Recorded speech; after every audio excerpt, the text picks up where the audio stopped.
Na aula de hoje, o assunto é referência em design.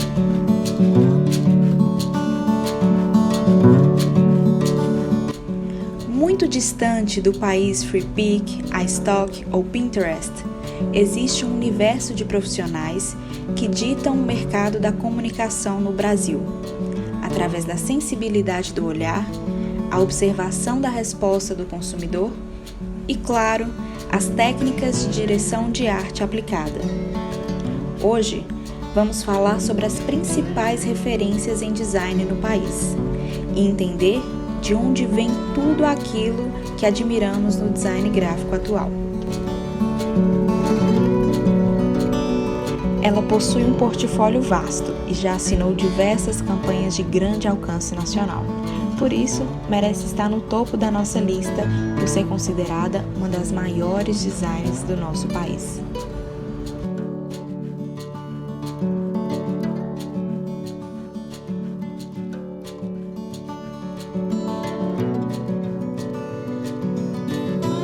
O branding nada mais é do que estratégia de marca, né? Você pensar como é que a sua marca pode trabalhar para você, né? Trabalhar para construir o seu negócio de uma forma mais eficaz. E qual que é a ligação de branding com o logotipo? O branding ele nasceu da disciplina do design, o design enquanto forma logo, né, formal, que ele é a representação visual de uma empresa. Mas hoje o mercado ficou muito competitivo, globalizado, então você tem um mundo de marcas, né? Então esse logo em si, ele tem que representar algo, não adianta ele só representar um produto ou uma empresa. Ele tem que ter um campo associativo, um diferencial, que é a parte do branding. A palavra branding vem de quando o gado era ferrado, né, com aquela forma... Aquela marca. Aquela marca. Então daí vem a origem da palavra. E o século XX trabalhou muito com a questão do marketing, da venda. No século XXI, você tem tantas ofertas, tantos produtos e tão globalizado que a proposta de valor da sua marca ficou um grande diferencial para você vender mais, para você criar grandes negócios. Importante isso. E você, na Ana Couto Branding, há quanto tempo você trabalha com isso? A gente trabalha, na verdade, a empresa tem 20 anos, a minha formação é de design e antropologia.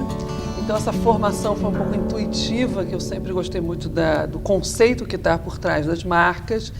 E a gente fez um reposicionamento de uma empresa de design para uma empresa de branding, com todo um time de estratégia ajudando realmente a trabalhar como é que é a gestão dessa marca no dia a dia.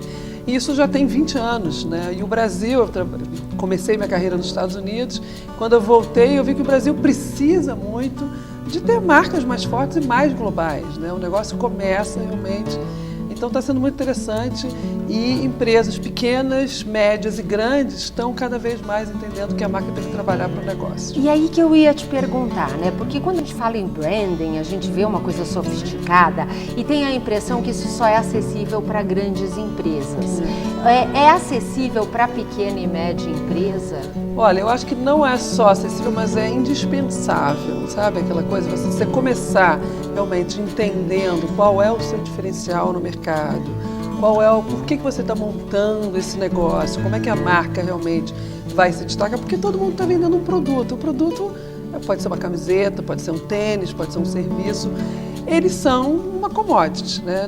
Commodity não é só o minério de ferro, é qualquer coisa, uma padaria. Então, realmente, o que vai trazer um valor diferenciado para o seu negócio é realmente a sua estratégia de marca hoje. Isso precisa ser pensado.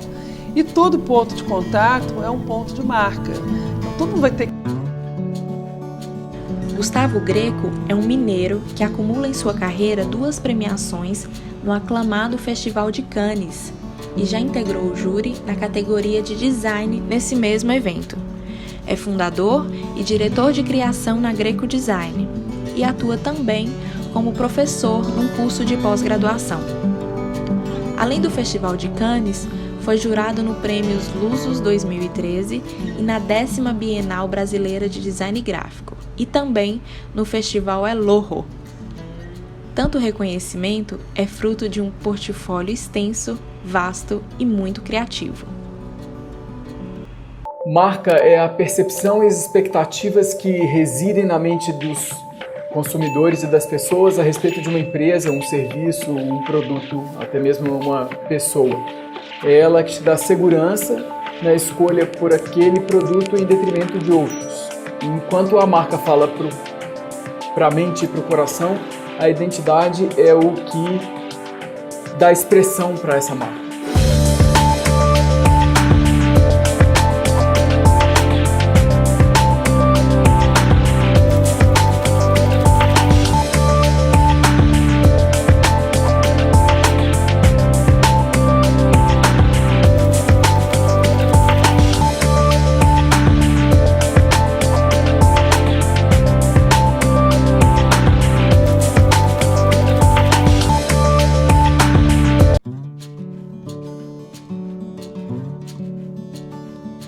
Falando agora especialmente do meu favorito, Chico Homem de Melo é designer, autor, arquiteto, mestre e doutor pela FAUSP, onde também é professor.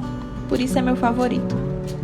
É sócio da Homem de Melo Troia e Design, instituição com ações voltadas para áreas da educação e da cultura. Publicou ao longo da sua carreira livros como O Design Como Ele É e O Design Gráfico Brasileiro, uma obra que trata sobre a história da comunicação nacional. Acho que não deve ter nenhum designer, designer gráfico que não ame a tipografia. Né? O desenho das letras é fascinante. É sensacional. É fascinante. Né? E às vezes a gente sabe que em design, em comunicação, você sabe melhor do que eu, que existem regras, mas essas regras elas são flexíveis e dependem dos contextos em que elas são veiculadas. Mas como uma espécie de uma norma geral, eu tendo a definir design assim, é quando você tem uma imagem que interage com um texto. Nesse sentido, quando tem a letra é que é design, quando tem o tipo. Então a tipografia, na verdade, é o que, enquanto uma imagem sem texto, ela é uma figura, quando você coloca o texto, ela é design. É claro que isso não é regra, isso não é imutável e não possa variar, e você tem muitas e muitas obras de design maravilhosas sem texto, mas eu acho que o texto é definidor. E esse boom tipográfico do mundo digital, na verdade, a tipografia no passado, ela exigia um requinte tecnológico tão grande para ser produzida, que apenas algumas poucas empresas no mundo dominavam essa tecnologia. Na época dos grandes ilustradores, que você jurava que era fotografia? Isso, exatamente. E era um saber artesanal muito requintado. E os softwares colocaram ao alcance de um número muito maior de designers a possibilidade, inclusive, de desenhar seus próprios tipos. Então daí vem esse boom tipográfico citado por você, e que eu acho que realmente é uma marca da cultura contemporânea e que é uma marca o tempo inteiro do design. Não há designer que não ame a tipografia. Eu amo. Dando continuidade, o Gustavo Piqueira é o mais premiado designer gráfico do Brasil, tendo recebido mais de 200 prêmios em design. Lidera uma equipe com mais de 40 profissionais.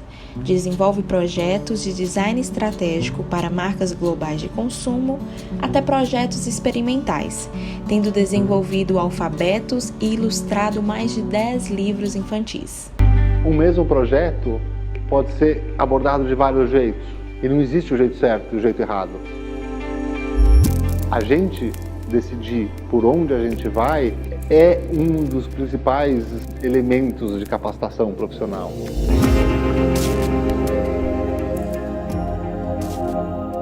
Eu sou Gustavo Piqueira, designer gráfico. Eu tenho um escritório faz alguns anos já, na Casa Rex, que é onde a gente está, inclusive, onde eu desenvolvo projetos gráficos os mais variados.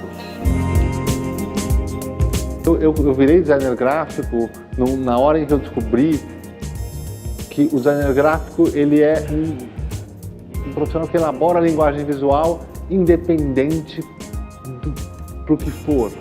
Quando eu descobri o design gráfico, era isso, era a capacidade que eu tinha de, através do meu trabalho, viver diversos mundos, conversar com diversas pessoas. E que toda a graça da profissão está em que não existe uma fórmula.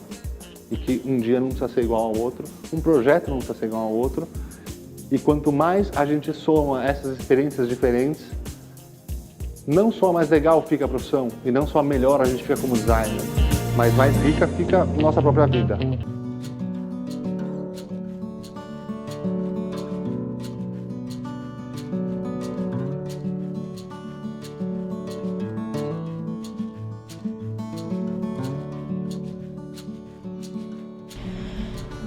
Formado em arquitetura pela FAU-USP, Carlos Dranger dirigiu o setor de comunicação da Olivetti Brasil e também foi diretor da Associação dos Designers Gráficos, a ADG. Eleito profissional de design do ano no Festival Brasileiro de Promoção, Embalagem e Design da revista About, em 1995 e em 2008. Diretor da Calduro Dranger, empresa sucessora do escritório Calduro Associados, possui diversos projetos e artigos publicados no Brasil e no exterior. O que você necessita para criar uma marquinha, para se tornar uma marcona para uma empresa? Perfeito. Quais as perguntas que a pessoa está te pedindo tem que responder? É super importante conhecer a empresa, né? Conhecer, ver o que ela faz, os produtos que ela faz e quais são a sua filosofia. Né? Porque se você não tem com muita clareza, né, qual é a promessa daquela marca, você não tem nem como avaliar o trabalho de criação da marca. Certo? Você vai avaliar com que critério? Não basta ser bem desenhada, ela precisa comunicar alguma coisa que seja alinhada com a... E esse caso que você falou é um case, realmente todo mundo fala disso, da Apple, né? É um caso de sucesso absoluto, né, que gera paixão, gera admiração. Por quê? Porque ali tem uma alma, né? Você não está comprando um produto, você está comprando uma filosofia. Verdade. Né? O Jobs, ele falava com clareza, quer dizer, eu quero tornar a vida das pessoas mais simples e melhor, né? Através dos meus produtos. Né? E aquilo estava em tudo, né? Na comunicação, na publicidade, no design do produto, né? E assim por diante. Então, se o freguês for pedir, né? Eu quero que faça para mim uma marquinha, dizer, muito bem, o que nós queremos comunicar com esse design? Né? Então é muito importante saber, ter claro, e se isso não estiver claro, vamos trabalhar nessa fase anterior, e aí sim, usando as ferramentas do branding, né? Trabalhar nessa fase que é desenvolver uma estratégia, desenvolver um posicionamento, atributos, né? Que atributos que nós temos, né? Do produto ou da marca. Né? Porque você tem aqueles atributos que são qualificadores, ou seja, todo mundo que tem que ter para estar no jogo, tá certo? E tem os atributos diferenciais. Então a gente pergunta para o futuro freguês, quais são os seus atributos diferenciais? O que nós podemos dizer e comunicar que o faz diferente do resto dos concorrentes, né, do mercado? E aí vamos trabalhar o design da marca, e não só o design da marca, mas enfim, trabalhar toda a comunicação e tudo que envolve a aplicação de marca. Outra coisa, alinhamento do discurso verbal com o discurso visual. Hoje as empresas começam a perceber a importância de ter esse alinhamento funcionando. Não adianta vender um produto muito bom, com uma marca excelente, e a pessoa que atende o telefone não sabe vender o produto. É claro que esses são uma pequena amostra das principais referências da grandiosidade do talento do nosso país. Vamos fazer o seguinte? Deixe aqui nos comentários quem é inspiração na área do design para você. Eu vou adorar saber quem te inspira. Nos vemos logo mais. Até a próxima!